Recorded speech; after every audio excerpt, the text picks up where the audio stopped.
See, that's the thing that's going to make us go viral. One of those things is going to leak into the podcast. Brandy won't mute a channel or something, and someone will hear us just say that, and it'll be great. Anyway, hello. Welcome to Audio Judo. I'm Matthew. And I'm Kyle. And this is your podcast of music discovery. We are proud members of the Pantheon Podcast Network, your premier source for music podcasts. In addition to this podcast, we also have 2 archived podcasts that you can find either on Pantheon or on our website, audiojudo.com. They are Audio Judo Does Jazz, which is about jazz, and Throughline, which is about taking albums conceptually, whether there was a concept intended or not, and kind of breaking it down, similar to what we do here, but one person only. And, it doesn't play as much music, but that's okay. Yeah, that's okay. So you can find those at pantheonpodcasts.com. I'm so lost right now. It's okay. It's okay. So, Kyle. Matthew. Yes, we continue to traverse our way through the Rush universe as we inch closer to the tour that begins this summer. Yeah. Stretches into next spring over 3 continents, 60 shows. Keeps growing. Their longest tour in 2 decades. It's getting exciting. It's a little nerve-wracking. So we're recording this in early April for release in late April. But I need to diverge for a second because a week ago, or 10 days ago now, Rush, with new drummer Annika Nile and new keyboardist Lauren Gold, made a very surprise appearance on the Juno Awards broadcast, a.k.a. the Canadian Grammys, as they led off the show with their first single off their first record, Finding My Way. And I'm not going to lie, there's no small amount of tears at that performance. They still rock at 70 years old. And she is a welcome new addition from what I could tell. She brings a joy and energy that's appreciated by the band and the fans. And if you can't love that, then what the hell do you listen to music for? I mean, that's the joy right there. And now I cannot wait for June 11th. I'm looking forward to it very much. Cool. But here we are. This time we are talking about the 2002 album Vapor Trails. Since we've been talking about Rush albums at times of transition, I thought we should cover the album that was coming out of the band's biggest period of transition, an album that many of us hardcore fans were fairly convinced would never be made. Yeah. One that polarizes and confuses a lot of the fan base, and then one that would necessitate a complete remix of the entire album 11 years later. And for accuracy's sake, we are talking about the 2002 album, but we are using the 2013 remixed version, as that is the preferred version of the band. Yeah. And I will say, yes. Have you even mentioned the name yet? Vapor Trails. Vapor Trails. Yeah. I can't, sorry, I wasn't sure if you actually said it or not. I will say, I did go back and listen to a couple of the pre-remix tracks. Sure. Obviously online, because I don't have a physical copy of it, so, take that as you will, but they did sound different enough that it's like, oh yeah, this is a huge improvement. And it is definitely one of those victims of, the loudness wars that we've talked about before, of just everybody was mixing their albums to just be a big square boxy wave shape. Yeah. That was just noise. So that it was loud. Just to be noticed. Yeah. Just to be the one that's heard. Yeah. And it was a vicious chop job on this record. And we're going to talk about that probably at length. But like most of these Rush albums that we are doing at these episodes, I'm going to skip the extended background of the band. Sure. That is available on our first Rush episode about the album Permanent Waves. And you can listen to all the other ones that we've done to fill in any gaps that you may have missed. Instead, I will just bring you up to speed about what was happening in the band at the moment surrounding the creation and subsequent release of this record, and boy howdy, was it quite a bit. Yeah. And I have talked about a lot of these events on this program before, and that's okay because I'm going to do it again anyway. So, in July of 1997, the band had just finished their 68-date Test for Echo tour in Ottawa, and we were planning on taking a very well-deserved break. Plans were in the works for another live album, an album that would become different stages, and the band members went their separate directions. Alex went home to Toronto. Geddy took a vacation with his wife. Neil headed to his home in the Laurentian Mountains of Quebec with his wife, Jackie, and their only child, their daughter, Sabrina, age 19. According to him, they spent the whole summer biking, swimming, canoeing, and all the typical summer activities of someone that lives on a mountain lake. That sounds about normal. Yeah. In mid-August, Sabrina was headed back to the University of Toronto to begin her sophomore year, and in true Neil fashion, he escorted her down their long mountain road via motorcycle, naturally, back to the main highway that runs from Quebec to Ontario. It's the 401 highway. And he got off his bike, she got out of her car, and they exchanged a very long father-daughter hug. He rode back to his house, and she went towards Toronto. And what happened after that was unimaginable to anyone who hasn't lived through this. Several hours later, police showed up at Neil and Jackie's door to let them know that Sabrina's car had slipped off the road at some point, and the car had crashed, and she was killed instantly. And as you might expect, they were inconsolable. There are so many superlatives that Neil uses to describe it in his excellent book, Ghost Rider Travels on the Healing Road.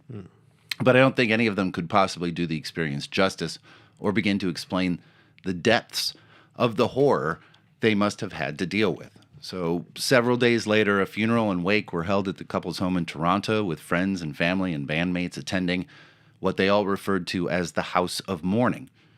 Neil was despondent, but his wife was beyond reach, so consumed with grief of her only child.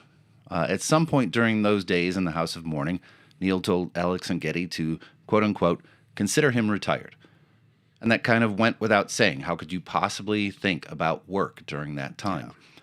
The couple, desperate to escape anything that reminded them of Sabrina, flew to London to live for a while, renting a flat there. But London and all of England at that time was just beginning to deal with what Neil said was the loss of their own princess, because Princess Diana had just been killed in Paris a few days earlier, also in a tragic car accident. All of this hit too close to home for them, and Jackie was beginning to not feel so great. So after several months, they prepared to return to Toronto. Jackie was having bouts of night coughing and back pain and was still grief-stricken. She said she was fine, as mothers do, but Neil made an executive decision and took her to the doctor anyway. And on the eve of their departure from Toronto, she was diagnosed with terminal cancer, and as Neil described it, a second nightmare began. Jackie took the news in a way that's still kind of hard to make sense for a lot of people. There was a kind of quiet acceptance there, like this was something she felt she had to face, a price she believed she needed to pay. For months before that, things had been heavy, filled with anger, frustration, stretches of real despair, much of it, at times, directed at Neil. But after the diagnosis, something changed. She didn't lash out anymore. She barely even cried. To Jackie, the illness kind of felt like justice. To Neil, it was just devastating, overwhelming, the kind of pain that doesn't really have a name.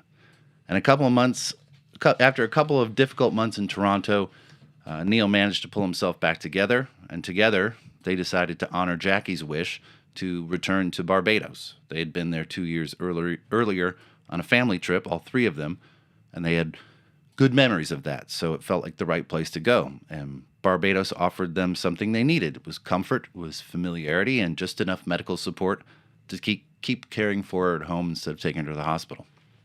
But as the weeks passed, Jackie's condition worsened.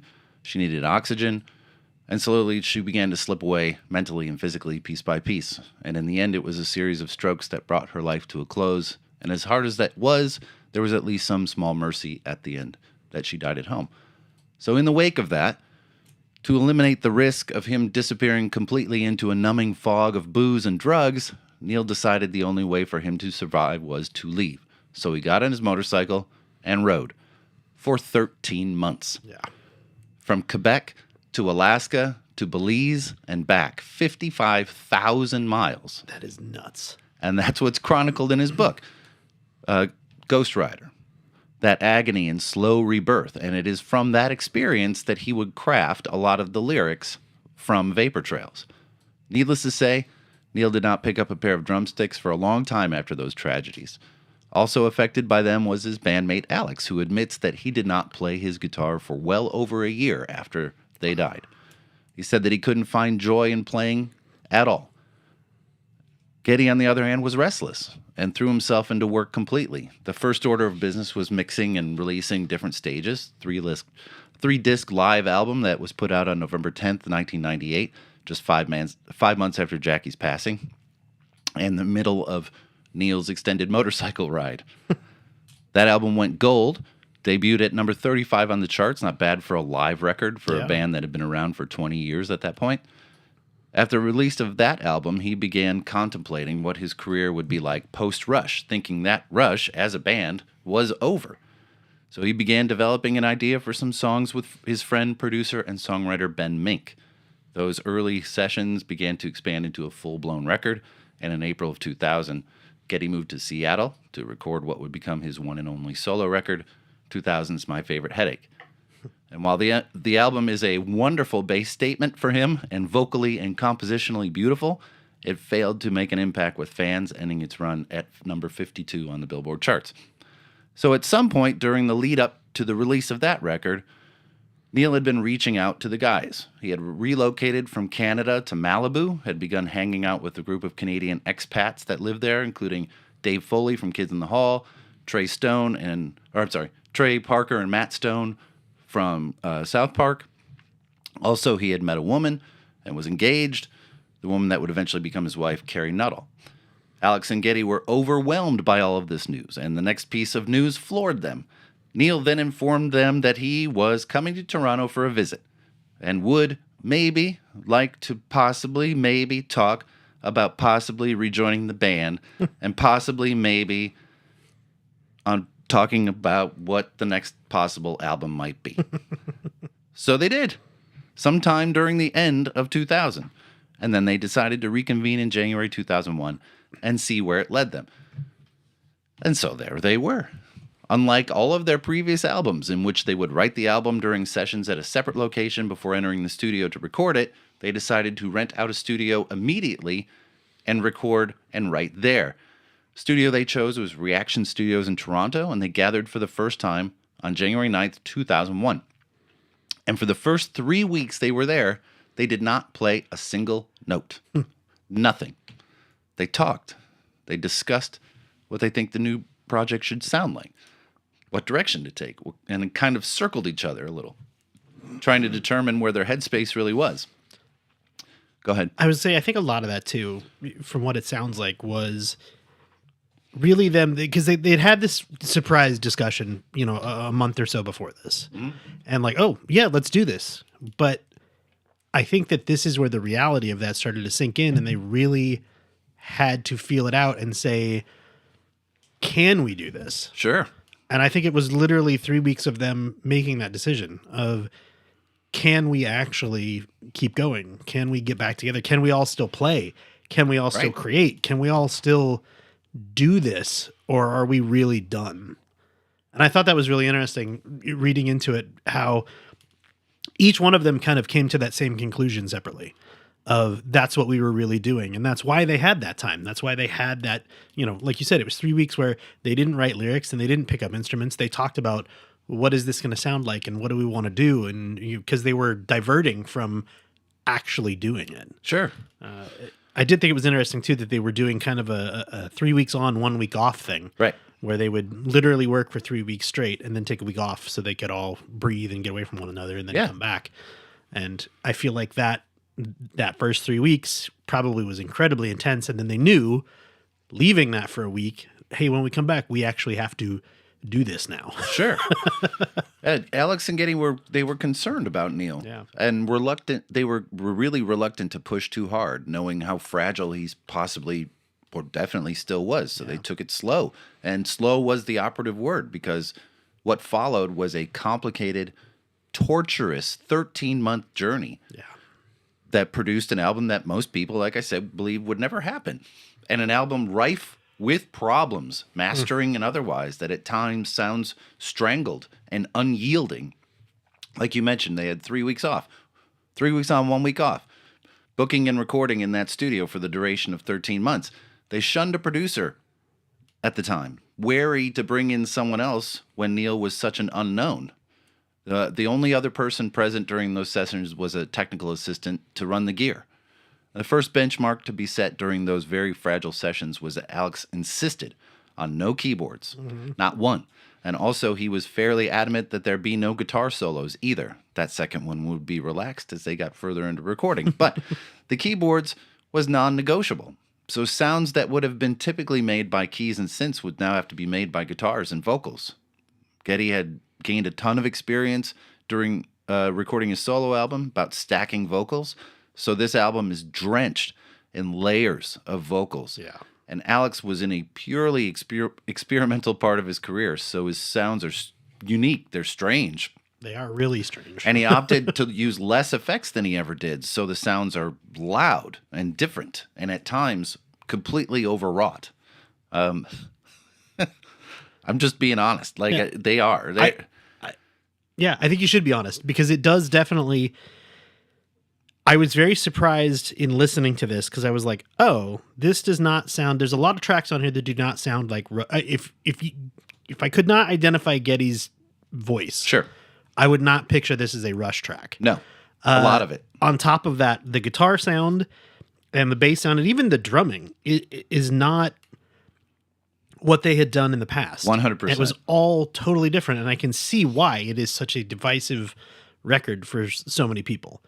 Because it's not, again, and we've talked about this, twice already, where they did something that was totally different from what they'd ever done before, and then went with that for a little while. And this is totally different from what they'd done before, with good reasons, don't get me wrong, but totally different from what they had done before. And it was strange. It was unusual, but it definitely has it's at least cohesive. That's the thing I can give it, is it does... It all sounds alike. Hold together. Yes. As an album, but... It sounds alike. And the problem with we have no producer, we have an unlimited amount of time, was that they recorded everything. Mm-hmm. And what's the biggest problem for Geddy is option anxiety. Yeah. I now have 1,000 options to work through, to sift through, to pay attention to and listen to every night and every night and every night, trying to find that little germ, and it becomes so strangled by the end. And that's what this album seriously struggles from. So after a few weeks, Neil came in with ideas. He had fully formed concepts, pages of lyrics, but Alex and Geddy, they weren't there yet. No finished pieces, no solid musical foundations to match what Neil had brought in, and he could feel it. Neil could tell they weren't locked in yet, not serious yet, not in the way he needed it to be. They still wanted to play, kind of experiment, chase ideas. But going back through everything they'd recorded, trying to organize it, make sense of it, it felt tedious, and it broke the flow.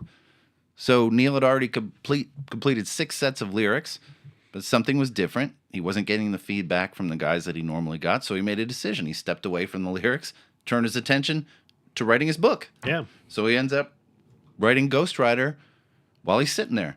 And why not? Yeah. But the group still wasn't clicking. They still wasn't right. So they stopped.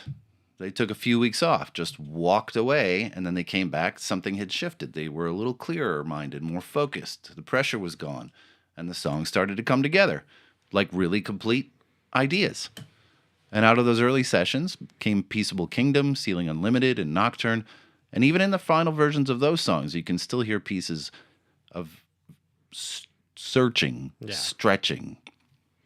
So that's a really good term for it, is stretching. Yeah. There are times where it's like, this feels like it would be a little bit more if they had been on their A game. You know what I mean? If this had been them a few years earlier, there would be more to this song. There would be more completeness to the sound. It would be fleshed out more. Exactly. And it's so fragmented. So after working on the album for almost 5 months, they decided to take a break in June 2001, spend time with their families, recharge the batteries, and they reconvened in August to actually begin recording.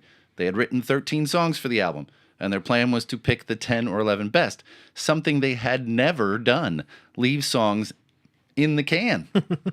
But alas, when it came to actually lay the songs down, came time to do that, they opted to keep them all. A choice, while understandable, because they had never left songs behind before, but it contributed to the bloat on this album. Significant bloat.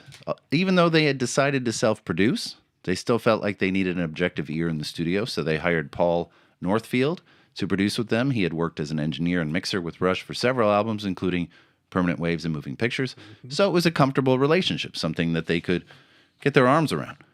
So in December of 2001, they had entered the mixing phase of the process and moved from Reaction Studios to Metalworks Studios, also in Toronto, a studio founded by a member of the other legendary Toronto power rock trio, Triumph. That's what I meant to say. You go. Joining them for the mixing process was David Leonard, who had been the co-producer on Geddy's solo album. So they entered the phase of the recording that Geddy referred to as the death of hope. That's what he always called it. And while their first album in 1974 had been mixed in 3 days, this album's mixing process would last for 3 months. And of course, this record of all the Rush records would fall victim to the thing we've talked about over and over on this show, the loudness war. The original mix and master was compressed so bad just to get it louder. And Alex said this about it. It was a contest. It was mastered too high. It crackles. It spits. And it crushes everything. All the dynamics get lost, especially anything that had an acoustic guitar in it. Yeah. What sucks is everything that preceded it. The loss, the work, the tears, all of it, to be sacrificed for the loudness. Apparently, when it came to mastering, Geddy nearly drove himself crazy from it. He was constantly listening to the masters over and over again and making adjustments here and there. He went on vacation with his family. Couldn't enjoy any of it because he was making adjustments, fixing a dB here or there. And by the end, he wanted to run as far away as possible. And that, more than anything, knowing the kind of perfectionist he has always been in the studio, just shows how bad it had gotten by the end, because he would have never approved the final master otherwise, unless he was just so done with it. Either way, the album was released on May 14th, 2002. Vapor Trails reached number 3 in Canada and number 6 in the United States. I don't know why that... It's not... I mean, that's pretty good. I do think a lot of that was probably driven by fans. Of course. It was just... the album we never thought we were going to get is out. Go buy it. We always do. Yeah. We drive the sales. Yeah. I mean, it hit top 50 in 5 European countries as well. Yeah. But... only certified gold in Canada, which is 50,000 units, and no other certifications. Nope. So, One Little Victory song lead single went to number 10 on the Billboard Main Street Rock chart. Secret Touch was also released in 2009. Richard Chicky offered to do a remix of Earthshine and One Little Victory for an album that was being compiled at that time called Retrospective 3. And the band was so encouraged by the sound of it that they asked if he would be interested in remixing the entire album. So he and David Bottrell remixed the whole thing. Released 11 and a half years after the original, Vapor Trails Remixed was released in September 2013 and got to number 35 on the Billboard Top 200. Again, fans, thank you. It is the definitive version of the record per the band, so that is the version, again, like I said, we're using today. We'll talk about the artwork for a second. yeah, sure. Hugh Syme. Yep. Back again to do the art direction, painting, and to take and paint the portraits of the band. I am very curious if you know more details about those portraits, because they look to me like they are pictures that were digitally manipulated to look like paintings. They are photographs that he hand painted over. Okay, cool. Yes. So it is not a... I kind of wondered if maybe he had been experimenting with like digital filters at the time and things, but that's cool that he actually like hand painted over them. Those are hand painted, yes. That's cool. The cover artwork, the original has these black bars across the top and bottom that look like kind of paint swipes. In the middle right, there's this giant circular object it's red and orange and yellow, and it almost looks like it's made out of like some kind of a molten material. And at first, looking at it, I was like, is that like the sun? Or is it an eyeball? It almost looks like it could be like an eyeball because of the little vapor trails coming off the back of it, and things like that. And Hugh Syme, in an interview with Ultimate Classic Rock magazine, said, quote, fans know that's when the band resumed work after Neil's long, dark journey, and he was talking about vapor trails, about how our lives, like comets, sparkle and fade. I remember hearing that line and thinking, well, I know what this album's about. And sure enough, Neil had been showing him all kinds of pictures of NASA imagery and comets and all kinds of space-themed things, and Hugh's head was in that space when he was starting to think about the album, and he was working in this studio in Indiana, like a fairly rural studio. And one night he went outside to get some fresh air, and he was standing out there, and in that same interview he said, quote, I looked up, and honestly it was the most surreal sight. I've seen shooting stars that happened in the blink of an eye, but this one cruised across the sky. It must have taken about 10 full minutes to make its way overhead to the far horizon before going out of sight. You felt like you could touch it. It was so close to the earth. He also described that object as, quote, a big ball of fire with, quote, a long tail that sparkled. And he said it had a big head at one end and a little head at the other end. It appeared to be a big galactic spermatozoa. It was really slow moving, made no noise, but really felt close to Earth, to the point where when it went to the horizon, I was bracing myself for a massive impact. Anything that big and that visible from Earth had to have been a sizable mass of material. Right. That's really cool. And then he couldn't find, like the next day he went out, he said he couldn't find anyone that saw it. Yeah. No mention of it in the news. Yeah. Like it never, did it happen? Did it never, like. And thankfully, immediately afterwards, he ran inside and started to like paint. Yeah. Because he's like, I got to get this idea out of me. And he just did a quick rendering with the paintbrush and his fingers. And he wanted that to be a sample of like, okay, this is where I want to go with it. And he showed it to Neil. And then Neil said, no, that's it. That's it. And he was like, no, I'm going to go do it right. And Neil said, no, this is right. This is what it needs to be. Yeah. And it turned into that cover. Yeah. It's a really beautiful painting. And I also love that what they did with the remix. Yeah.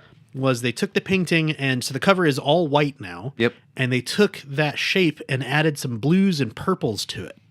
So it's different, but it's the same. It's really, really pretty. Yeah, and there's like speculation, and you can read into this however you want, that he was trying to clean it up for the remix. Like, because that original is so dark and strained, and this is more bright and sonically better, and so he added different hues to it, more painterly as he called it. It was more more painterly version of it. Yeah. I think that's awesome. Yeah, the band pounced on it, and photos on the album were done by longtime photographer Andrew McNaughton. Inside the CD booklet and used for a ton of merch and supplemental artwork for the album were tarot cards, and each song in the album is represented by a tarot card, and we'll talk about that later.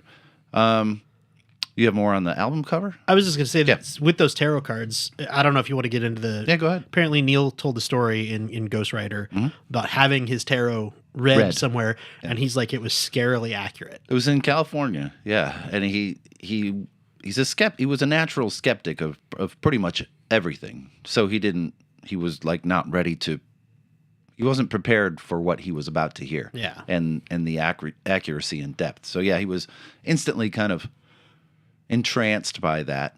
And so he had a bunch of tarot card sets and utilized that for some of the songs. So yeah.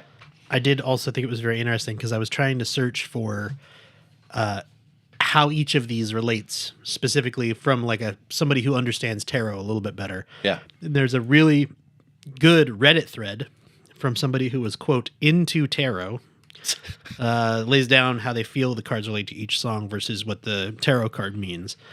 Unfortunately, that user has deleted their Reddit account, so can't credit them directly, but the information is still there. Oh, okay. And they are very much like, when you read these, it's very much like, oh yeah, this absolutely 100% is what they meant by picking that tarot card for this song. Interesting. So if you go search for what did I say to search for? Reddit Rush tarot cards. It's like the first thing that comes up, and it's the very first response is just this breakdown. And I have it all here, and we can go back over it. But I'm not just going to read it directly because I don't see any point in that. But it was very interesting to go through that and be like, oh, yeah, this all 100% fits. And some of it really is like the obvious answer of just like the towers means September 11th, like shit like that. But but some of it is also a little bit deeper of like, oh yeah, I would not have interpreted this way because I didn't know what the tarot card meant. All right. Fair enough. Yeah. So why this one? Why this album? Yeah. So this album came at a point like this upcoming tour that we all really believed in our hearts would never happen again. As far as we knew, with all of his tragedies, the chances of them coming back, knowing how much he had shunned the spotlight when things were good, seemed like an impossibility. And so this was amazing. This was the first Rush album that I got to share with my children, when the first one truly to be released since they were born. Christian was 2 months old when Test for Echo came out, but this would be the first. This would be the first that he was a lot really aware of. He was 6, Connor was 3, Jake not quite 1.5, and it didn't matter. This was my band, and these were my sons, so I drove them to the park near our house the day it came out, and I listened to it while they all played on the playground and had a really good cry about it, because it really was a moment I never thought would happen. Now, all that being said, the album is consistently at the bottom 5 of Rush albums for me. And it hurts me to say it because, God damn it, I wanted it to be so good for them. But it wasn't. And now I know the history about it. It makes sense why it was never going to be what we wanted it to be. It's like Star Wars sequels. Fans of the movies have spent decades hyping it up to be something it just has to be, the most life-changing movie, or else it's shit. And when it's just a movie, you're pissed and disappointed.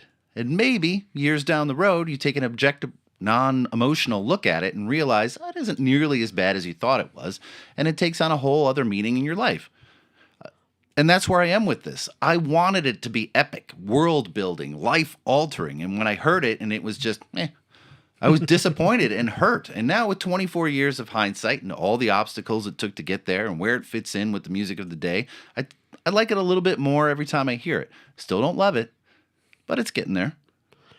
Are there any other fandoms you want to piss off while we're going for this? Like, oh, did I piss off the Star Wars fandom? No, I mean, maybe not, but I'm just saying, did you just want to throw it out here right now? Like Star Trek? Swifties? Oh, yeah. You want to go after Harry Potter fans? Oh, please. Yeah. Why are they remaking the movies into a TV show? And why are they casting Americans in British roles? I don't know. Sure, let's do it. It's controversial. Just tear down Harry Potter while I'm at it. I don't care. But you want to take a break? We can come back and do the track by track? Yeah, sure. All right, sounds good.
one little victory.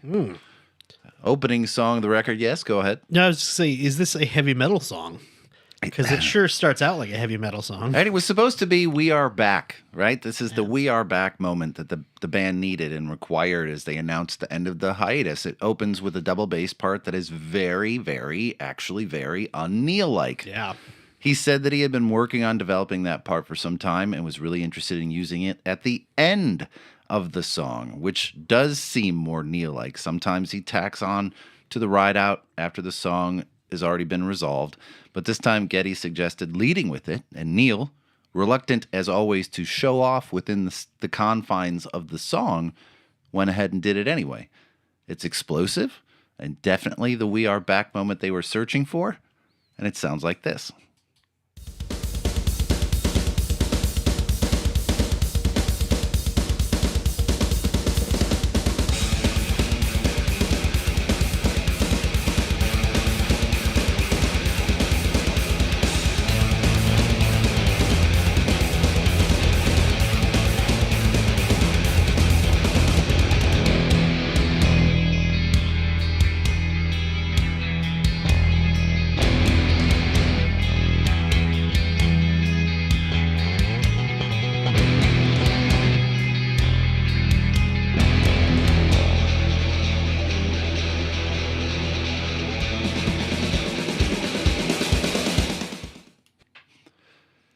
It's tough. It's so. I will be honest. For 15 years, I skipped over this song to get to the track 2. This song just drove me up a wall, and they opened the tour with it that year too. I'm like, oh, come on. We had flame jets and shit going off at the beginning. Geddy said this about it. He said it was a triumphant song for us, and the lyrics and the message that the song is about. There was something about that song that seemed just so darned appropriate for opening the record, and also being the first release for us in such a long time. The song started as a collection of jams that Alex had done late at night, just a collection of guitar riffs all linked together in a really kind of typically Alex nonsensical way. I came in the next day after he'd done these things, just kind of scratched my head, but really liked it a lot. At the same time, there were some lyrics that Neil had written, which were one of the few lyrics that I immediately just loved. I didn't want to touch a word. It was all great. So I played with it for a couple days, starting using digital equipment to manipulate the riffs and add my bass to it, and starting some vocal melody. And there, to me, that's the part of the problem with a lot of this record. It is so stitched together. And unlike other albums, they're able to make that kind of songwriting approach work. This one seemed forced throughout the whole record with a few exceptions. And one of the other issues I have with this album as a whole is the sound of Neil's drums, which is something you alluded to. One of the things that I have loved forever about his playing was the melodic and tonal quality of his drums, how they sound, not just what he's playing. Because at the outset, the drumming feels like Neil. You know it immediately, the sound, but the sound isn't there. The drums sound dead and thuddy. His cymbals lack the attack that he always had. It's hard to know who to blame. Do I blame the mixing, the mastering, or just the decision-making process to let it sound like that? I don't know, but it drives me nuts. I do also wonder, too, because between, I've got a note here. Where is it? Between the two previous albums... Counterparts and Test for Echo. He went and worked with Freddie Gruber, correct, as a drum coach. Yep, to kind of come up with a more like jazzy swing style drumming. Yeah, and I wonder if that kind of carried over to some of the things on here where he was trying for a more. I don't have the musical terms to describe this. Sure, a more tinny drum sound. I don't know. I'm sure there's a term for this that I don't know, but much more on the metal parts of the drum set than the skin parts of the drum set. To me, this falls in line with what was happening at the time. Saint Anger came out around the same time. Right. That drum sound is loathed. Yeah. And there's just no personality to it. Like, the sound of his drums on Test for Echo, which is the album before, and his sound on Snakes and Arrows, which is the album after, are miles apart from this one. Mm-hmm. It sounds so not good. And one of the, like, I think I talked about this many episodes ago about compositional drummers, about pocket drummers, about athletic drummers. Like, Neil was a compositional drummer. Mm-hmm. The tonal quality, the melodic quality of how he used his toms were used to color songs, to give melody to songs, to fill in gaps that would otherwise be filled by keyboards or guitar. And now they're just hitting pillows. It's the same sound. And so it gives nothing. It gives no brightness to the songs. It gives no additional additional room to the sound. And it's so frustrating. It drives me crazy. So I would skip this one. The single for this had the Knight of Wands card featured heavily on the cover, and obviously the Knight of Wands card represents this. Apparently the Knight of Wands represents fast movement and the action of the knight. It's also from the fire suit of Wands, and it's supposed to literally represent Neil's comeback to the band. So, oh, right? Sure. Yes. So Knight of Wands means, or in the tarot that he used, represents challenge, determination, leadership, and unpredictability. Unpredictability. Interesting. Yeah. Also, do you think there is an actual one little victory that this song is about? Or do you think it's just about the general idea that sometimes accomplishing the littlest things in life are the most, like, the best feeling? Yeah, I don't think there's one thing. Okay. And if the one thing he's referring to is, oh, we're back together recording an album, that's not one. Yeah. That's not little. That's 1,000 big things. Yeah. So, yeah, I think it's a whole bunch of stuff.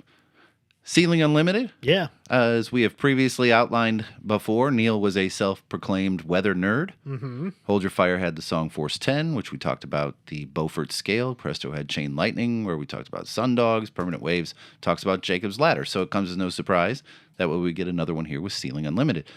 Neil said the TV on the bus while they were touring was always tuned to the Weather Channel. And one night he saw that term, Ceiling Unlimited, and wrote it in his journal for future use. You know what Ceiling Unlimited is, right? Yeah, it basically means a clear sky. Clear sky. There's no ceiling for it. It's a term that more likely refers to. Wow, that's not the way to say that. It's a term that's used by pilots a lot. Pilots, yeah. Because if you know, oh, hey, we have cloud cover at 30,000 feet, you want to keep your plane underneath that so you're not flying through the clouds, or you want to cut through it really quick and get up above it. If there's an unlimited ceiling, it means there's no clouds. No clouds. There was also an Orson Welles radio play from 1942 to 1944 called Ceiling Unlimited. Wow. My brain is doing great right now, you guys. Ran from 1942 to 44. It was sponsored by Lockheed Vega, and it was glorifying the aviation industry and its role during World War II. Oh, well. So it's kind of a radio show. But, yep. Yeah. There's a ton of wordplay in this song, something that Neil does often, and he clearly was having a bit of fun. There's lines like malice through the looking glass, which is a turn of phrase for Alice through the looking glass. The first line of the song is, it's not the heat, it's the inhumanity, instead of it's not the humidity. It's not the heat, it's the humidity. I like that. There's a turn on the Oscar Wilde line, drinking is the curse of the working man. He turned it into, if culture is the curse of the thinking man. And they're all just little turns of phrase that he likes to add, right? It's just clever wordplay. Yeah. But where the song really shines is in the performance of the musicians. When it gets to this part of the song, it's frenetic in its energy, and it's pretty clear that they missed playing with each other. And it sounds like this.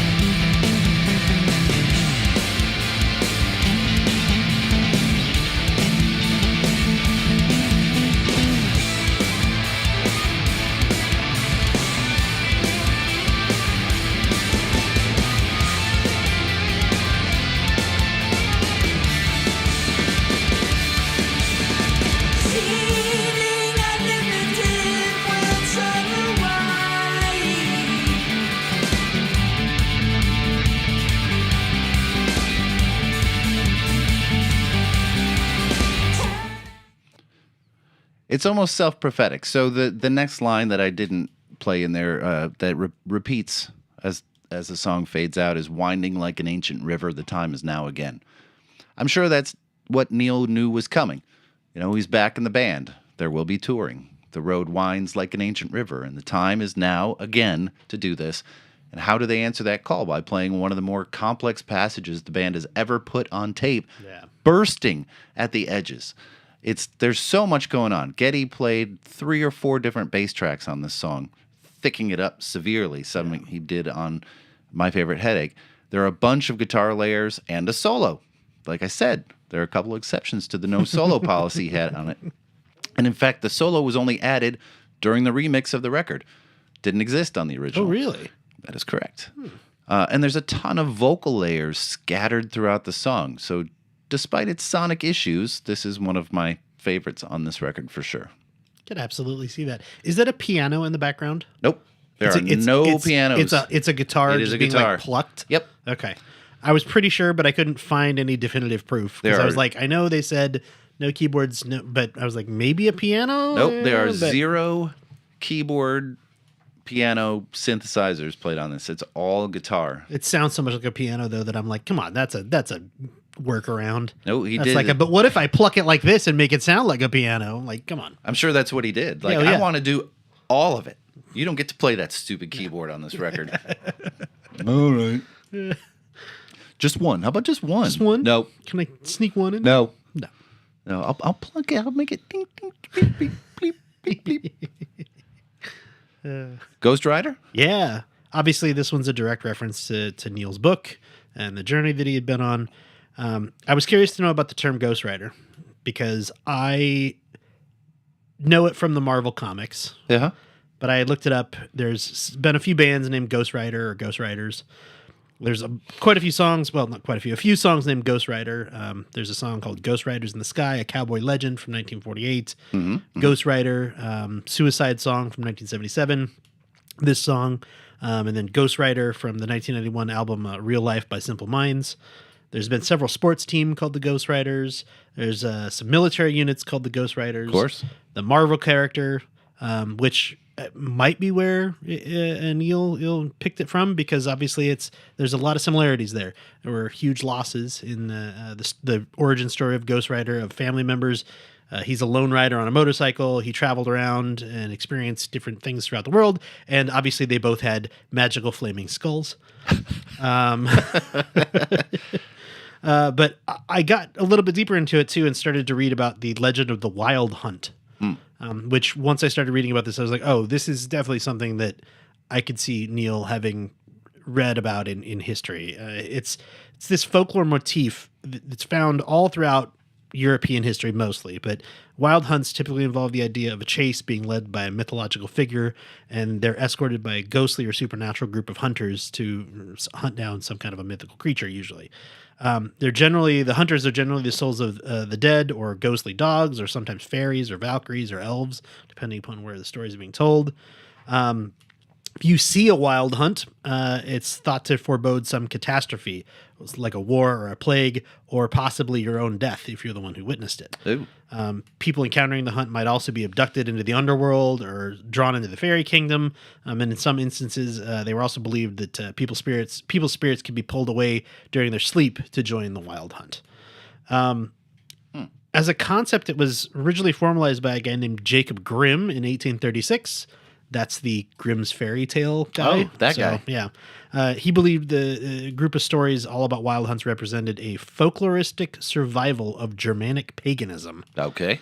Basically meaning that Germans had influenced, pagan rituals had influenced Germanic history, and then Germans had influenced this throughout Europe. All right. That's obviously been debunked since then, since it's trackable back to Northern European histories, Western European histories, England, Ireland, Scotland, Wales. They all have their own versions of this. That type of ideology was also used by somebody a little bit later on, about 100 years after that, for some really horrid shit. So, yeah, not great. But in North American folklore, it also became known as the Ghost Riders in the western part of the United States during the cowboy movement, I guess. So it's definitely an interesting history of where that terminology came from. And do you know where Neil picked it up? You know what? I guarantee it's in the book, and I cannot remember for the life of me. I have no idea, but I'm sure it's in the book. Okay. Definitely. It could be any. It could be any of those. Yeah.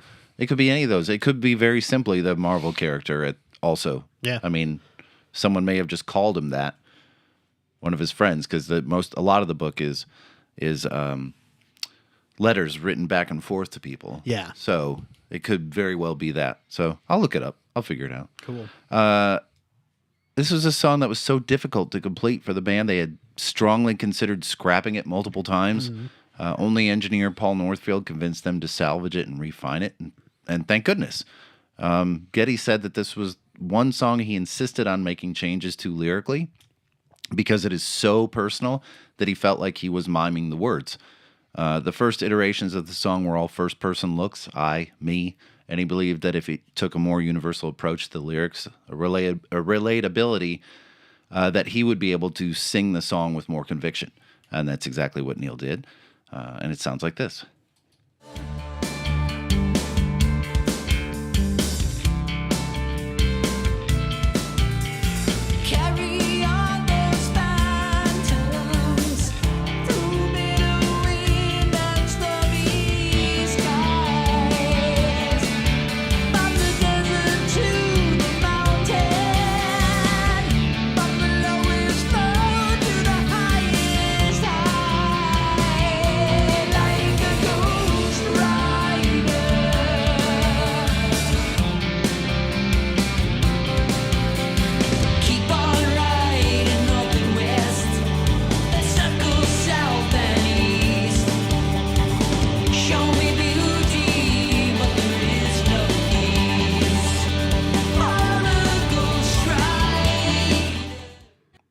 It's absolutely just like a minute-by-minute account of what he was going through. Yeah. They show me beauty, but there is no peace, is no peace. And the next lyrics, just an escape artist racing against the night, a wandering hermit racing towards the light. Wandering hermit. He's out there in the world, traveling nonstop, and is still completely isolated in his grief. The next lines are sunrise on the road ahead, sunset on the road behind. And it's just so impactful as you realize the depths of despair this man was in, riding essentially all day on that bike to outrace his grief, to try to he's running away from it like so hard. And it's one of the songs on the record that really doesn't sound stitched together, like it just fell into place. And there's a good possibility that it was stitched together, but it doesn't sound like it. Yeah. And that's the key. It just doesn't sound forced. So it's one of my favorite songs. Unfortunately, they only did it a few times live. Yeah. I like this one quite a lot. I think that it's like you said, I think it doesn't feel like it was stitched together. It feels like this was a cohesive idea that formed as one whole, rather than like, hey, take this little bit and this little bit and this little bit and kind of just fit them together. Yeah, I agree. Peaceable Kingdom. It's one of the heavier and darker songs in the Rush catalog. And I do think that it's a great song. It was originally written as an instrumental and it was recorded with that intention, but was rewritten and re-recorded after the events of 9/11 when they were still in the studio. And as we've said, most of the song is rooted in tarot cards, referring to them as justice against the hangman, knight of wands against the hour, swords against the kingdom, time against the tower. I'm sure you have some of the explanation there. Yeah. Let me get back up here real quick. I should have put these with the songs, but I did not. You didn't.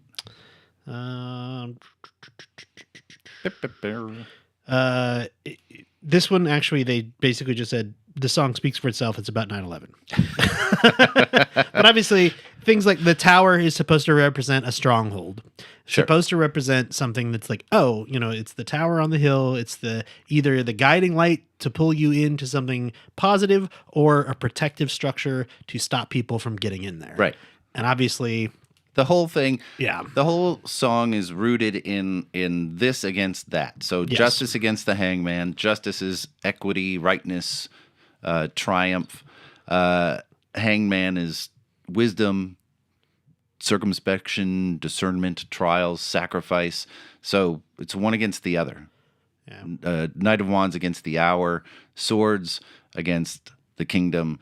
There's a lot going on. Yeah. It's a very dense song, but it boils down to the fact that what Neil was trying to say is that while the Western world is teaching our kids how to live a certain way, people with different belief systems are doing the exact opposite, teaching them how instead to build the world, how to burn it. Yeah. And that's essentially what that comes down to, and to find some measure of peace within all of that instead of just blowing each other up. And this is not a new concept for Neil. He does this on several albums about why are we like pray for ammunition and do this. Like he uses terms like that.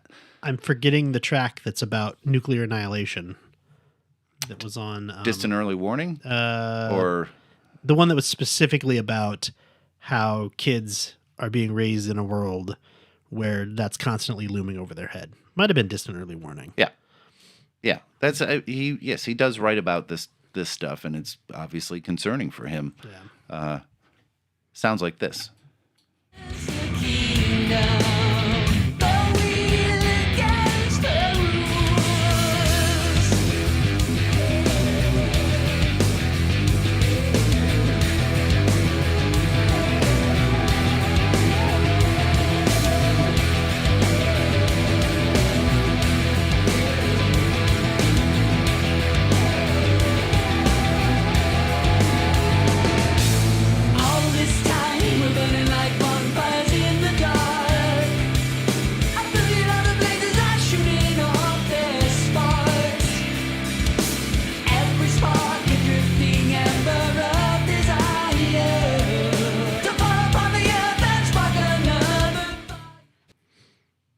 I think one of my favorite lines from this was, all this time we're talking and sharing our rational view, a billion other voices are spreading other news. Mm-hmm. And that so sums up that early 2000s era where, you know, it was the beginning of the spread of news that wasn't, it was being political or financially directed rather than information directed. And to me, that's like, that's 100% of what the last 25 years has been about. Yeah, it's essentially it's anti-propaganda song. So, and I love the riff for the song. It's one of the best on the record. What I just played there, the guitar riff is so good. It is. Now the internet likes to claim that the title of this song comes from the book "The Peaceable Kingdom," written by Stanley Hauerwas. Bullshit. No fucking way. No way. That book is straight up bullshit. All about Christian ethics, and there is no way that Neil, after a lifetime of agnosticism and damn near atheism, is ripping off a theologian. Yeah. No way. I saw that too, and I was like, oh, interesting. And I started looking at the book, and I was like, no. Sorry, internet. So the term peaceable kingdom. God, I got to take better notes because I don't. Anyways, You're scattered. I'm all. scattered all over the I get place. it. So terms originally from the Bible, Book of Isaiah 11, 1 through 9, in which it describes the peace amongst the humans and the animals and the harmony and humans living in harmony with nature and God. Sure. It came to designate this sort of realization of that state of harmony. It was really popular among utopian theologists, particularly the Quakers. In fact, Edward Hicks, the famous Quaker painter, used that term for his collection of 62 paintings that depicts humans living in harmony with nature and animals from the biblical passage. If you have never seen these before, well, if you don't know what I'm talking about, go look them up because they are very interesting pieces of work. But you will recognize them because they've been memed all over the internet because they'll be like a picture of a lion. And it looks okay. Somebody who's never actually seen a lion in real life from the 1800s might paint this as a lion, but it just has these giant fucking eyeballs that are like, and there's like, oh, it's a cheetah. Okay, yeah, it's kind of got this cheetah pattern. Okay, and then the cheetah's got eyeballs that are just like, they're very bizarre. Stanley Hauerwas, from the horse's mouth, right here. I have the Vapor Trails tour book from the show in 2002, in which Neil says the 19th century Quaker folk artist Edward Hicks painted no less than 60 versions of the same biblical scene, Peaceable Kingdom. It's right here. Yeah. Read, internet. There is another very interesting connection there, though, too. The term peaceable kingdom has come to represent a sort of subtitle for Canada. Oh, Canada, the peaceable kingdom. There was a book written in 1970 or 71. I didn't write down the year, unfortunately. I bet Neil would love that. Called Canada, A Guide to the Peaceable Kingdom. Oh. And it's a collection of nearly 70 brief articles that talk about the nature of the Canadian experience, which to me absolutely sounds like something Neil would not only know, but own and reference. 100%. It seems really like a source to me because, first of all, it's Canadian. Second of all, it sounds like the type of book that Neil would read and remember, like I said. And third of all, the underlying meaning of it, for this song in particular, of Canada being a peaceable kingdom that happens to be right next door to a different kingdom that maybe is not so peaceable. It very much, I was like, oh yeah, that's 100% one of the, if that was not a direct inspiration. If it wasn't, it should have been. Yeah. Whew, that's a lot to unpack. Right? The Stars Look Down. Yeah. It's one of the few songs in the album where he kind of deliberately steps outside of his personal grief. After writing several deeply personal songs early in the process, he made a very conscious decision to broaden the scope. He said that after dealing with emotional baggage, he moved towards more conceptual and observational themes. But this is the feeling of knowing you are not in control of anything, this song. The surrender to the universe, throwing your hands up at the sky and screaming, "Why me?" And the universe, which has no emotional investment in your life at all, just quietly blinks and shines on. That's it. It doesn't care. Sounds like this.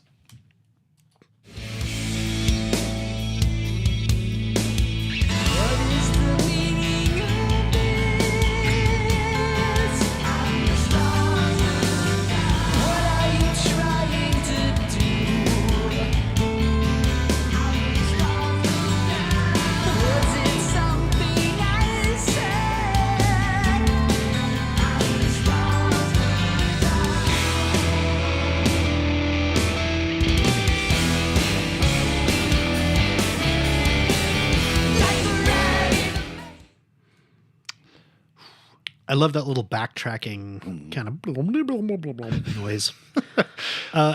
That's got to be the mandola, right? Yes. That Alex is playing there. Well, he's playing a lot of stuff, and there's also some backwards guitars going on. There's all kinds of weird shit going on. I'd never heard of a mandola before. Apparently, the mandola is to the mandolin what the viola is to the violin. Fair enough. So it's a slightly bigger mandolin. Yeah. Okay. But yeah, Very cool. Yeah, it's inspired. This song is inspired by working class narratives, very much in the lineage of literature, like The Stars Look Down by A.J. Cronin, which deals with miners and class struggle. And Neil often told stories about that. What's interesting is the distance in the song, because he does put distance between himself and what's happening. It's not necessarily cold. He's not removing himself emotionally. He's just kind of shifting the point of view. And the point of view is that the universe just doesn't give a shit about you. Yeah. You seem to think it does, that your faith, your beliefs, your prayer will somehow have some sort of impact on how all of this turns out. And at the end, the stars look down and say, Tough. Yeah.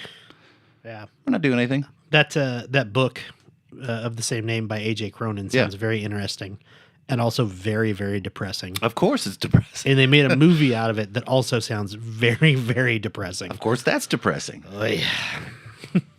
Lots of depressing things. Yeah. Good music made out of depressing stuff. How It Is. How It Is. I don't know. Is that... Hey, how it is. How it is. This is one of the clearest philosophical statements Neil ever wrote. The repetition of "that's how it is" isn't resignation, it's acceptance. And that mindset lines up directly with what he was going through post Ghost Rider. During that period, Neil wrote extensively about learning to accept reality without trying to control it. That idea carries directly into the song. Life as something you observe and endure, not something you can always fix. And there's a tonal shift on this song. Yeah. Musically, it's bright and cheery. And I don't know, were they being intentionally ironic?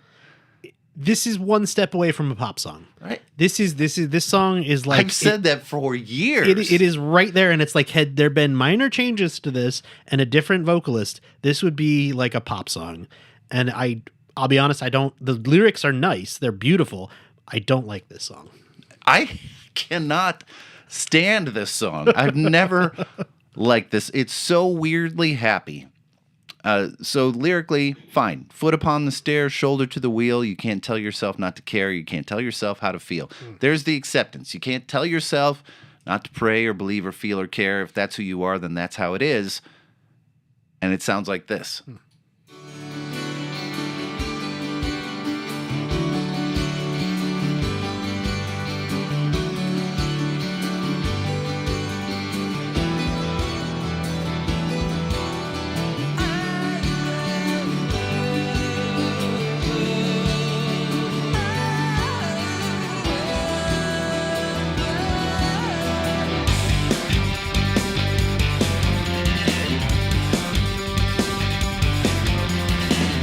Here's a little trap that sometimes catches everyone. With your days as far as we can see. No. No, thank you. Randy's making a sour face over there. It's That's- just not right. That beginning, all I could think was Mr. Sunshine on my goddamn shoulders, John Denver. Yeah, it's so. And so, were they being ironic? What's the point of that? I mean, the tricky part with that is if it is done in irony, right? Okay, great. Right. But it's never, there's no lead into that. There's no understanding of that. It's kind of like We're Not Gonna Take It by Quiet Riot, or what's the song by the Beastie Boys? Fight for Your Right. You know, they were done ironically to be like, oh, this is like the bro-y early 80s bullshit culture that's happening. But they never really, the bro-y 80 bullshit culture accepted them like, oh yeah, there's no irony here. These are our songs. Like, It's yeah. that there are points of this record where I'm like, you got lost in the sauce, guys. Just missed. Vapor Trail, Yeah. singular. Even though the album is Vapor Trails, this song is Vapor Trail. Let's see what they did there. Right? This is one of the most important songs on the album because it's one of the first lyrics Neil wrote when he returned.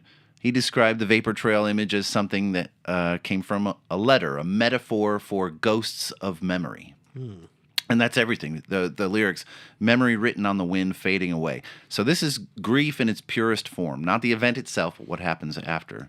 It's the slow erosion of memory, of the fear of forgetting, the way everything once solid becomes intangible. That was one of the things that Neil feared the most when Selena passed away, that she would somehow be forgotten, and the things she did, the memories they shared, would fade into the background. Getty wrote very extensively in his book that he was unsure how to handle his friend, how to approach him after his daughter passed away. And a friend of his that had already gone through this, sadly, said that what he needed to do was sit with Neil and Jackie and say Selena's name constantly. With every sentence, lead with her name. And it was an unconscious way of letting the grieving people know that her name is not being forgotten, that it's not just memory, and to give it some sense of permanence. To let them know that that all the things that she did are still there. He wasn't just writing about loss, he was writing about impermanence and things disappearing. The song itself sounds like this.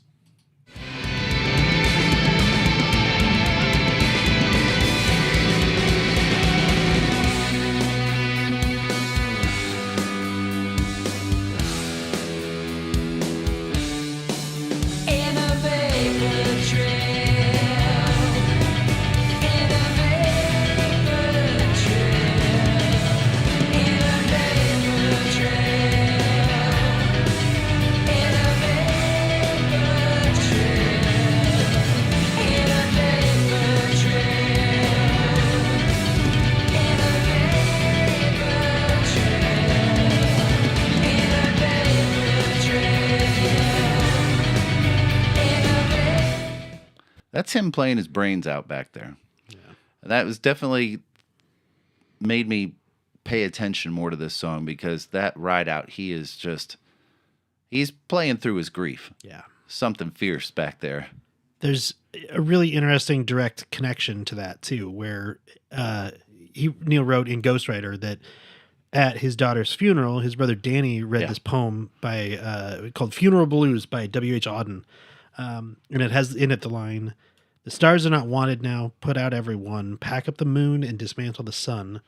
Pour away the ocean and sweep up the wood. For nothing now can ever come to any good." And those directly inspired the lines in this song. All the stars fade away from night. The oceans drain away. Yeah. Very pretty, but also incredibly sad. Incredibly sad. And what you need to know following that gets even sadder is that Danny died a few years later from the same, or a few years ago. Just 2025. Yeah, from the same disease that killed Neil. Yeah. Glioblastoma. Yeah. Like it's Very incredibly ugly. Yeah. I just learned that like 2 days ago when I was making these notes. Yeah. And I was like, oh God, that's not only sad, but I started looking at glioblastoma and it's like, they still don't really know what causes it. I mean, Right. It's a form of brain tumor cancer, obviously, but they're like, maybe it could be if you have a certain virus, you're much more susceptible to it. It could be because of like genetic conditions that you're more likely to get it. It's nuts, but it's like the most like harsh form of cancer you can possibly get because it's like even with treatment, you can expect 2 to 3 years Yep. left for if you catch it early. Right. And if you don't catch it early, 2 to 3 months if Correct. you're lucky. So it's like, oh shit. All right. So Yeah. And it's just it's a powerful visual too. The vapor trail, like, what does everyone picture? You picture a plane flying overhead and leaving that trail, that wake behind it, and then it's gone. it slowly kind of fades. Just Yeah, it's he's so good with words, and yeah, I do love too that it also ties back into the rest of the stuff that we've been talking about on this whole album. Of almost everything on this album makes you look upwards. Space, sky, clouds, There's a couple everything more, yeah. makes you look upwards. And there's more that we'll get to in a few minutes. And it's, to me, obviously, a lot of that comes from Neil being out in the middle of nowhere on his bike yeah, and just being like, oh, yeah. It's one of the reasons why he moved to the West. yeah. Was just the like big sky country, essentially, like where it's just open. You don't feel as claustrophobic. It's just there. It is. It's a good song. It's a great visual, great, a lot of meaning there. Secret Touch. Yeah. It becomes this one's very powerful when you connect it to Neil's life. There's a passage in Ghost Rider describing the moment when he first connected with his future wife Carrie. He called it a moment that could stop time, and that emotional breakthrough is all over this song. The line that pretty much ties it together is there is never love without pain. And I absolutely love this song. I always have. It's an absolute. It's a jam of a song. It's powerful and complex. It has one of the best little riff sections that Rush has ever done. And then if you listen to how Ged's bass pops in this song, it's all loose and cool, and the strings feel like they're practically falling off his bass. It sounds like this.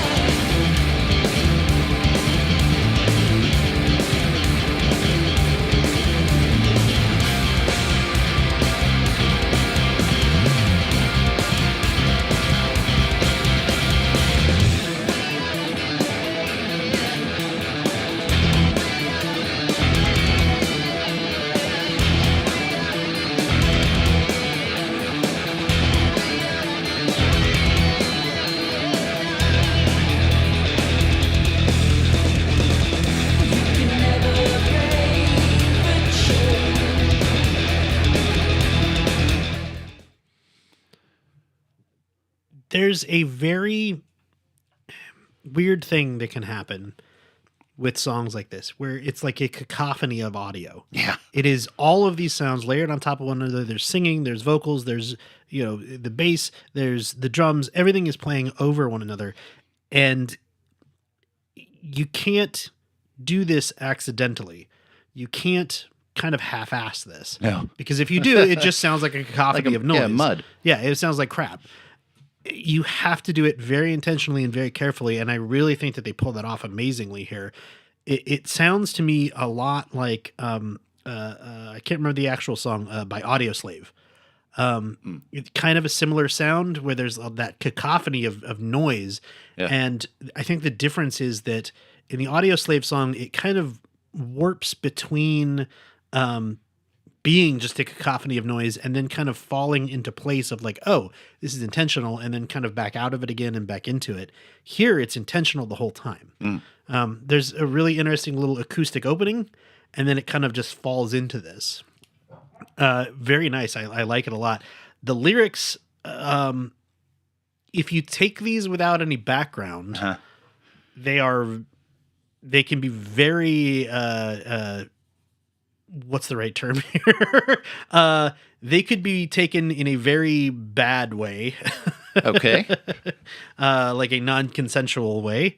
Oh. And in fact, the only line that really stands out to me, if you don't know that background, is a gentle hand, a secret touch on the heart. Had that been phrased in any other way, I would be like, this is about something very bad sexually.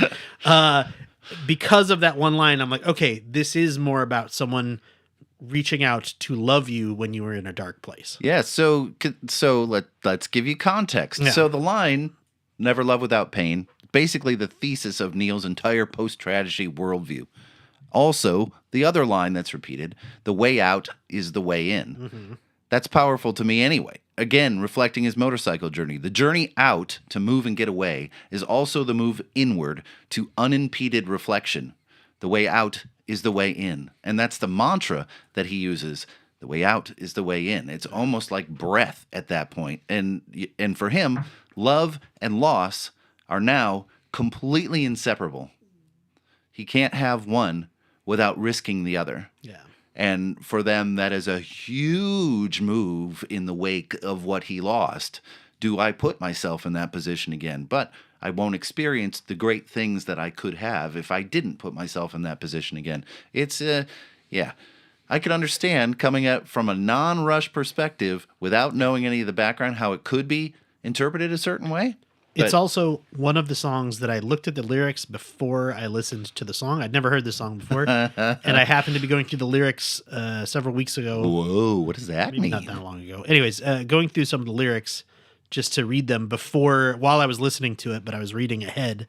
And I was like, oh, what is this song about? And then when I got here and started to do some research about the background to it, I was like, okay, this makes a little bit more sense now. But Let me dig into that one. Oh, boy. Earthshine. yeah. Go ahead. You know what Earthshine is? I do. Yeah, it's the reflection of the Earth's light on the dark surface of the moon. So when it's a new moon, as in the moon is, being mostly blocked by the Earth, you can still see it, obviously. And that is the light of the Earth shining off the surface of the moon. It was actually first described by Leonardo da Vinci in the Codex Leicester between 1506 and 1510. But we know that obviously the concept of it is much, much, much older than that because it's been talked about, I can see the moon when it's waning, blah, blah, blah, blah, blah. Funnily enough, NASA's website explaining Earthshine starts with an image of it happening and a quote from this song with Neil's lyrics. Oh, really? Floating high in the evening sky, I see my faint reflection, pale facsimile, like what others see when they look in my direction. Yeah. I thought that was pretty funny that it's like NASA Right. is quoting Neil Peart Right. to explain something. That's awesome. That's cool. You got the moon, bright as can be when it's a full moon, and it's a pale facsimile when it's a new moon. And that's has to be what he was feeling. Like, I'm not myself. Yeah. Your reflected identity, seeing yourself through others, seeing light when you don't have your own. Neil identified this song and Sweet Miracle as representing the joy of his new life. And that's a massive shift after everything he went through. This is one of the first few moments where he's not just surviving, he's kind of rebuilding. Ged said about this song, he said, Earthshine was just not right in its original incarnation. The lyrics were very interesting and very evocative, but I didn't feel in the end Alex and Alex agreed that the music really equaled what was there lyrically. We were selling the lyrics short. So we had this jam music that we were really excited about, especially this riff, this main riff that is the verses for Earthshine, and I rebuilt the song vocally around that riff. Then we proceeded to just carry on with it, and before we knew it, we had a whole new song, and everyone was very excited. It sounds like this. Eventually.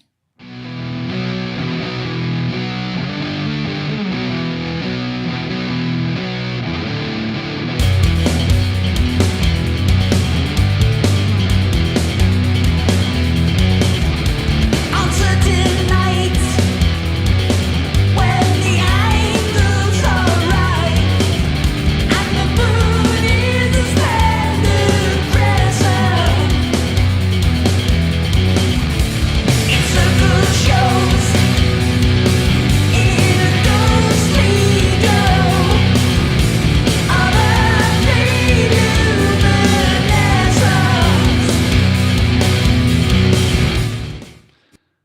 It's such a great sounding song live. It fills up an arena. It's Can see so that. wide. And just that crunchy riff is just like, whoa.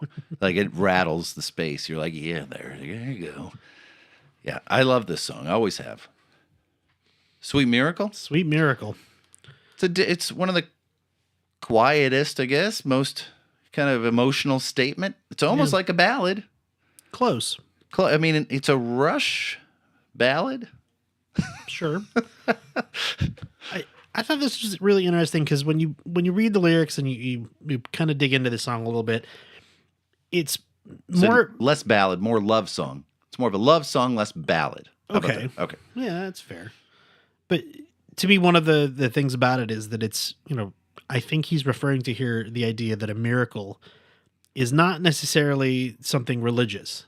It's something about how a trillion little tiny things had to happen to make sure you're right here, right now. And that's pretty miraculous. Right. Not some, big, I saw a vision or whatever, like something like that. And I would imagine too, on top of the, everything that we've talked about on this whole album, the times when I think most people feel that in their lives are when they're alone. Huh. When they are out, you can see the sky and you're in the middle of nowhere and you have a moment to yourself and you're just like, oh my God, all of everything, all of history, all of the universe is around me. And I'm only here because a trillion little things all lined up. Yeah. I have similar things written. He's not writing about miracles in a grand sense. Yeah. This is about survival as a miracle. Small things, daily existence, continuing forward. And that's it feels real. Yeah. It's not someone declaring victory. It's more acknowledging progress. Yeah. Like I got here, and this is pretty good to get here. It sounds like this. I wasn't walking on water. I was standing on a reef when the tide came in, swept beneath the surface, lost without a trace, no hope at all, no hope at all.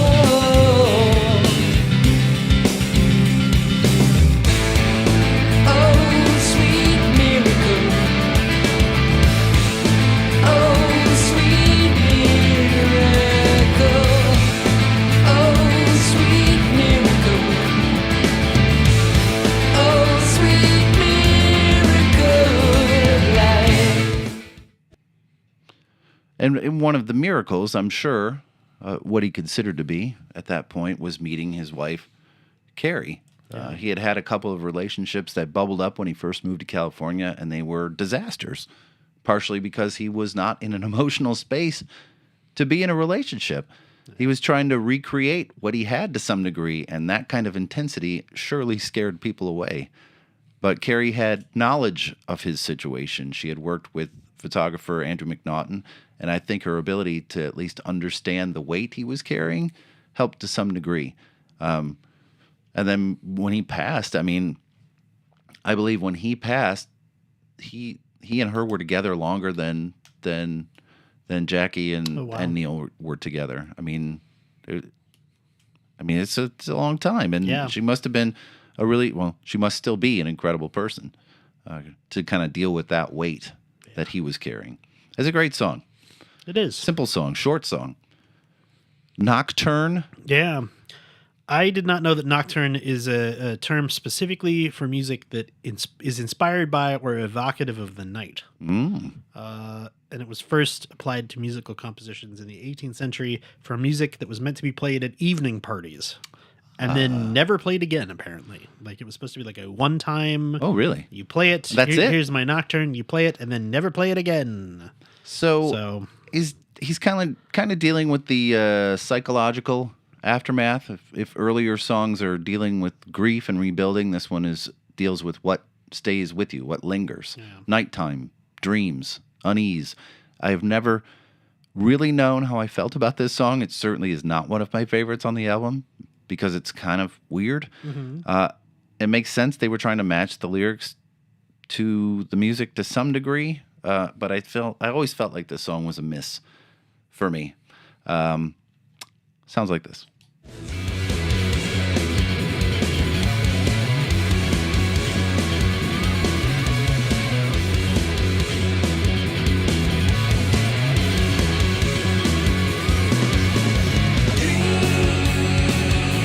Temporary madness.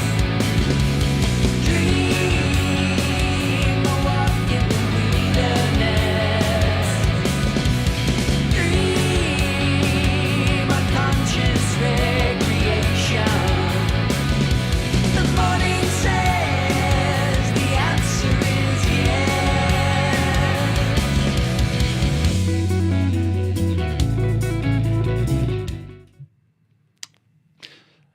And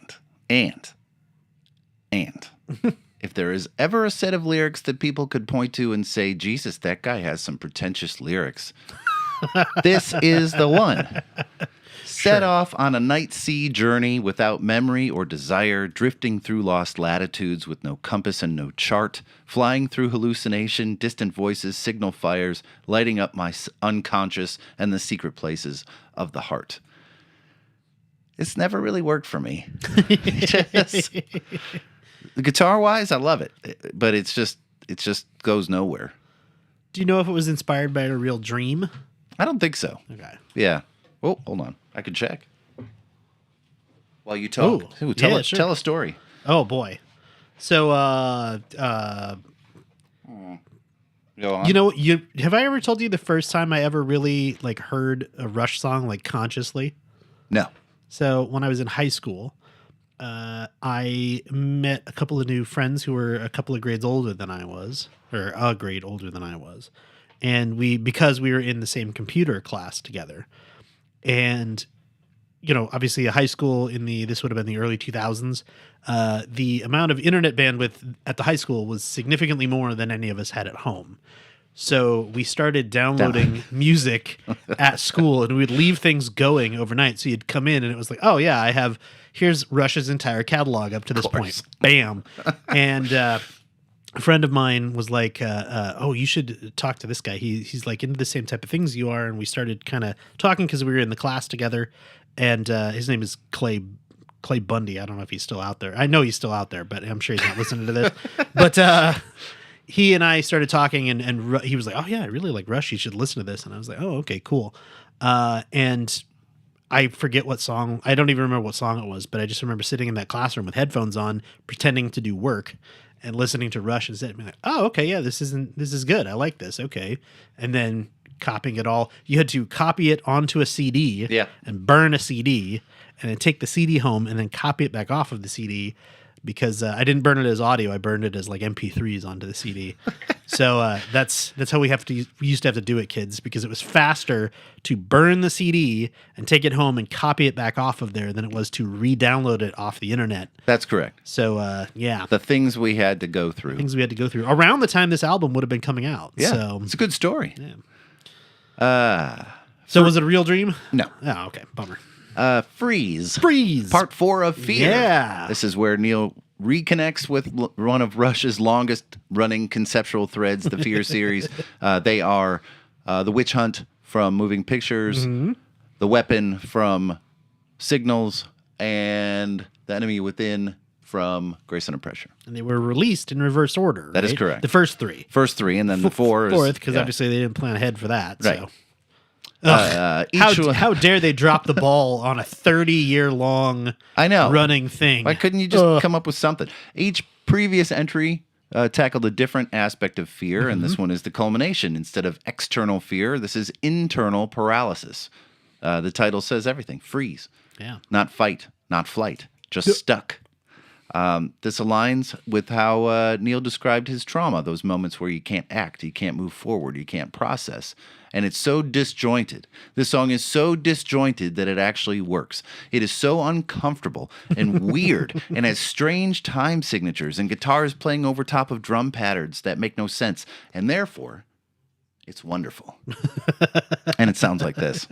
And therefore...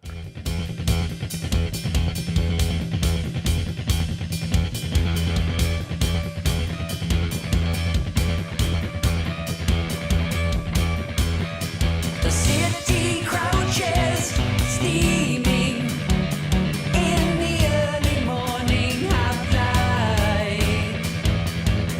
The sun is still a rumor, and the night is still a threat.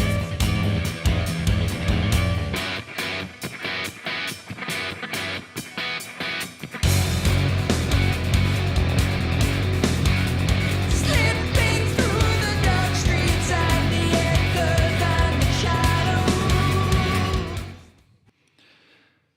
It's fragmented. The rhythms are jagged. The riffs are all over the place. It's very intentionally uncomfortable.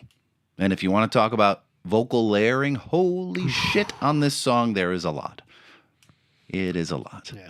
I'd love to see behind like some of the tech side of this, of how many layers there are on some of these tracks and like how, I mean, 2001 was a long time ago now. Yes. And even, yes, some of the technology is still the same, but how, when you start talking about many, many, many layers at that time, you start talking about things like, oops, it crashed because we had too many layers, which is not still kind of a thing sometimes, but not as much.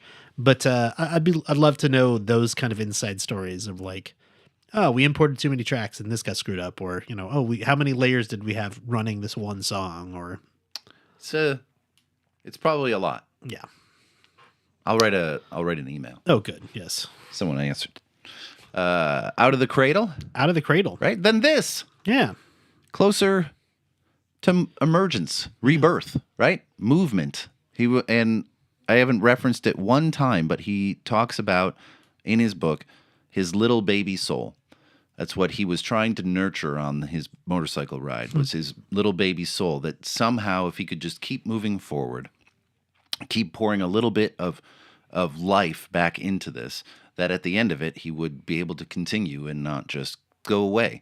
And I feel like Out of the Cradle is his little baby soul at the end of this record, putting a stamp on it saying, I did it. Yeah. Like, here I am now. The title itself references Walt Whitman's poem, specifically Out of the Cradle, Endlessly Rocking, which deals with memory loss and artistic awakening. That's not accidental. This song was ironically one of the first written for the album, which means that Neil was in a very good place when the songwriting began and probably had to work backward to really get into that grief work, which must have been incredibly Oh, yeah. difficult. That would suck. To just, I got to pull myself every time I think I'm out. They pull me back in.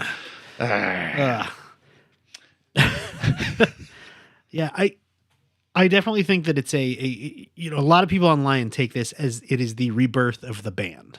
Yeah, I don't think so. And I don't think so either, because it fits so much when okay, this was one of the first ones that was written, and it's specifically based on that Walt Whitman poem that is all about, like you said, it's about love and loss and life and death and rebirth and artistic inspiration. And it's, once you start to know that, it's like, no, this is Neil saying, this is how I move forward. Right. And This is how I do it. the line throughout the whole thing summarizes the entire process. It's not a race, it's a journey. Yeah. And that's exactly, he's like, okay, I have to come to grips with the fact that I'm still here and what I loved is not still here. How do I rebuild that and find a way through this? It's not a race. And he's a marathon. He talks about the song Marathon off Power Windows. He talks about very similar things. Like it's not about the end. It's about getting to the end. Yeah. And how you get to the end. And I never put this in my notes. That was one of the things I wanted to put in my notes because I thought about it when I was out on a run and I never got around to it. But he, in his books, especially from this point on, from 2001 on, he was very specific about putting this into all of his writings. And it was, what is the best thing I can do today? And that is how he approached every day.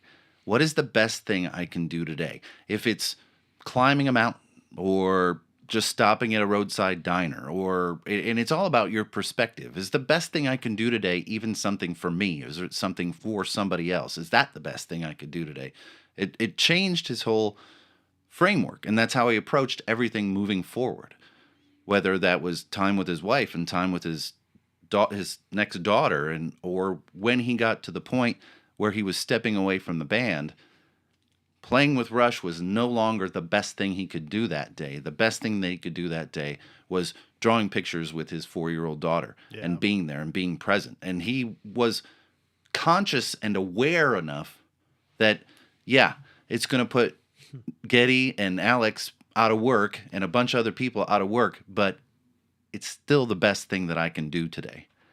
And it's totally reframed a lot of things. So, did I ever play anything from this? Did I? No. Well, let's play it now.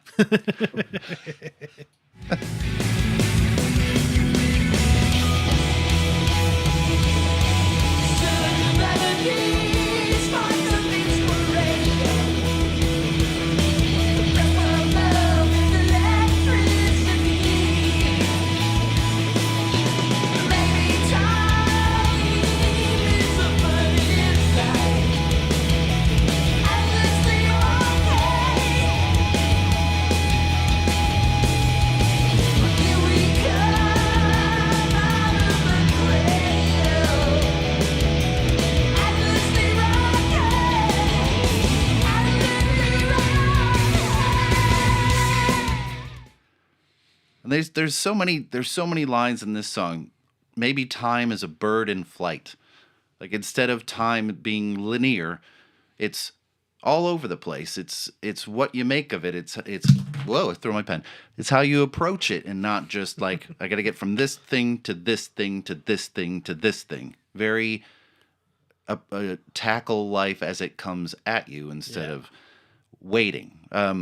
And it's all about motion. This song specifically is exactly what he was chasing for all of Ghost Rider. Motion. Just move. And as much as I don't like this album specifically, there are parts of this record that are very meaningful and impactful. Yeah. I can definitely like I said,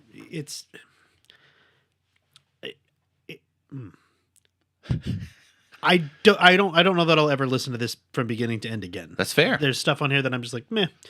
But there are a lot of songs on here that I think are very impactful and very filled with imagery and meaning that were specifically of the time and place for the band, but don't necessarily sound like it. You know what I mean? Like, you know, sometimes we can point to something and be like, I know that came from the 80s because it's an 80s sound. I don't necessarily think much of this album has that kind of a, maybe the original, because obviously the loudness was bullshit. Exactly. You know, it makes it sound like that time, but this remixed version does sound very timeless almost. It sounds much better. Yeah. Yeah. And it's grown on me. But that's Vapor Trails. I haven't talked entirely too much about it. But we'd like to know what you think about it. You can get a hold of us at facebook.com/audiojudo or Instagram at audio_judo. Or you can send us an email at info@audiojudo.com. Or check out our YouTube at youtube.com/@audiojudo. I would say I've been watching that clock behind you the whole time. It's actually, we've only been talking for -3 minutes from when we started.